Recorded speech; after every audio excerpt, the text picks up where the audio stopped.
we're back, still with Principal Canfield. So, guys, it's just been a pleasure meeting you guys. I've seen many of you guys on campus already, but as juniors, everybody's a junior here, and so you guys have spent 2 years already here. I know the freshman year was getting acclimated. Second year, now you kind of know what's going on. Your junior year, I consider, is the most important school year because, one, you're super engaged with what's going on campus, and then senior year is like you're now planning the next 4 years of your life, right? Yeah. But as people that are students that live the day-to-day on Canyon Springs, I would like to ask each and every one of you, what is something that you've enjoyed, or also something that you might want to ask a question for that I can follow up on the next segment with regards to any questions you might have. So I'll start with you. Oh, okay. So I'd like to ask about sports. Okay. Hold on, wait, I blanked. Is it okay if we come back to me? Yeah, absolutely. Okay, so mine's kind of just about clubs that compete specifically. So clubs like mock trial, we had to meet up a lot after school, and we had to spend a lot of time competing to make sure that we're properly able to go against the other schools, right? I was wondering, are we able to have a class made specifically for mock trial for these students who are competitive to work together for a class period so they don't have to keep on coming after school, especially since most mock trial kids are heavily involved? That's a great point, and I would say yes, not only mock trial, but the mock trial students are already heavily involved with other things as well, right? So your time is of the essence at that point, trying to figure out what do I got to participate in and where do I go. With regards to a class, a specific class that dedicates that, we try to have mock trial together in classes that might not be the club, but we have mock trial classes together where you guys can do and practice your stuff. But a lot of the major work takes place after school, really rehearsing, getting your parts down and understanding the ebbs and flows of a mock trial. But that's something I would look into. The one thing I'd have to also look into is to see if it's a credit-bearing class. So I don't want to have you in, say, a 6-period class where it's a club, but you're not getting a credit out of it. Okay. So that's something I'll definitely look into because, I know you guys have other obligations after school and you can't be here every day to train and get your mock trial. But if we could do it during the day, I will definitely look into it to see if there's a credit that you can earn from that. Okay?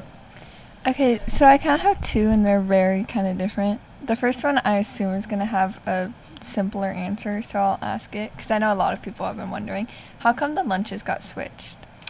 That's a great question. So here's the deal with the lunches. We've had the same lunch. It was the 2s and the 8s first lunch and the outer areas, and then we flipped it, right? So the reason why I chose to do that is because I wanted to give every teacher an opportunity to experience a different lunch. So if you had first lunch as a teacher for 3-4 years, I wanted to give them an opportunity to have second lunch, and vice versa. If you had second lunch as a teacher for 3-4 years, have them to have first lunch. So really it's an equitable thing, and just letting everybody know that we see that, and maybe there's a handful of teachers that need second lunch for a specific reason. We're offering that now. So that's why we flipped it. I know it was a little confusing for the kids because you guys were so used to what lunches were, and so but I think we understand the lunch system now. But that's why I flipped it, is just to give teachers the ability to have an opportunity to have a different lunch. Are we going to do it every year? Maybe not, but I might even flip it every year. Now we go back to this and then go back to that, just so the teachers understand that they're going to have an opportunity for different lunches. I see. And what was the follow-up? My other one was also about sports, like Marley's was. I know that football and soccer get a lot of recognition and just a lot of, hey, here, we have a game this day, whatever. But a lot of the other sports don't get that same thing. And also, like, a lot of the administrators and teachers will go to football and soccer, but not the others. How could we get that recognition to all of the sports? Yeah, absolutely. So one of the things I briefly mentioned before was that we are putting the boards are up. So every single day, it's going to happen next Monday, you're going to see every sports game advertised for each day, every club activity that's happening for that day, each and every day. So kids are going to be able to see, oh, there's a softball game, oh, there's a golf, or there's whatever it might be, right? So I think a lot of it is the messaging of it. So they're going to be able to see that as they walk through the halls 4 different times throughout the school day. They're going to see what events are happening at Canyon Springs. I do get your point with regards to football. Obviously, it's one of those bigger sports, right? And so sometimes it takes a little bit of the information away from others. But we're very cognizant to ensure that every single student that in representing their sports, that they're represented in the appropriate way. And then with soccer, we obviously came off a wonderful state championship. So it's a big deal, and we celebrated them throughout the school year last year and beginning of this year.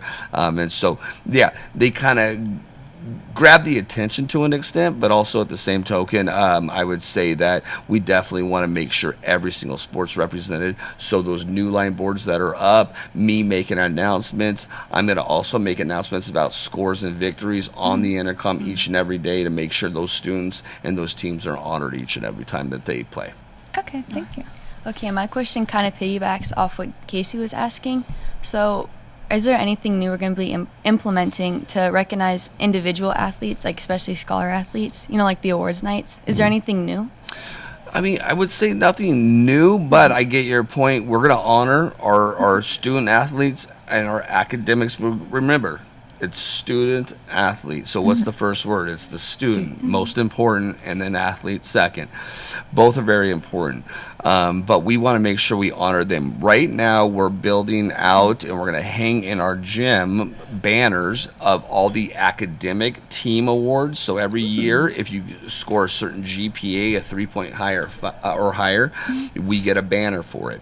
And so we just got them approved and made. They will be hung. I think there's about 19 banners that are going up. We're redoing all the banners. So we're going to honor our student athletes academically with banners. And the not this assembly coming up tomorrow. By the way, there's an assembly tomorrow, everybody. Be there. And it's a welcome back assembly. But we will do that probably in the winter assembly. They'll all be up to honor the academic side of it. Also, the state and regional champions as well. So, yes. Also, I have another quick question. Since we are juniors, what exactly will we be doing this year to encourage students to study for the ACT? If that makes sense. That does make sense. So it's one of my big pushes, right? ACT. We've done it every year, and we modify it here and there. We're going to have our boot camp that we've had in the past. You guys never participated in the boot camp yet? No, because you guys aren't. Yeah. So I set up a boot camp, or we set up a boot camp, 3 days. We bring in people from out of the city that come in and they train. We have a pre-test, we train up on the ACT, then we have a post-test. Oftentimes the scores, and it's based off points, the 37 or 36 is the highest score. If you could be within 25, 26 point percentage, that's the best to do. I would say though that we're going to do the boot camp again, so it's a 3-day and it's a grinder. It's all day thing, but it really improves your scores by 3 or 4 percentage points. Also, what we're going to do is really just let students know how important the test is, right? Maybe get a T-shirt for it that day. Everybody wears it because you guys only come that day. Everybody else is off campus, right? Rock the ACT. We're going to just make it a big, big deal here, and how the students need to know how important that test is, because that test carries you for years to come, right? If you don't want to go to college and right out of the jump, then that score is going to still follow you 2-3 years later, and to get admission into a school. So it's very important we do that. Not only it shows that, but it also represents our school and all the great work our teachers do. I do want to say this too. Our teachers are the best and most amazing teachers in the district, but hands down. I agree. And they work tireless every single day, and they focus on the ACT and specifically junior teachers, but all teachers are focusing to ensure that our students get the best academic environment and learning opportunities that are needed. And you see it in our data right now, and you're seeing the work that the teachers do. They are on the front lines. They're working with you guys each and every day, and I'm just so proud to be the principal of this wonderful team that we have of over 250 teachers and staff support, and then our wonderful students that we have. Of course. So that ends our segment. Thank you so much for watching. Thank you, guys.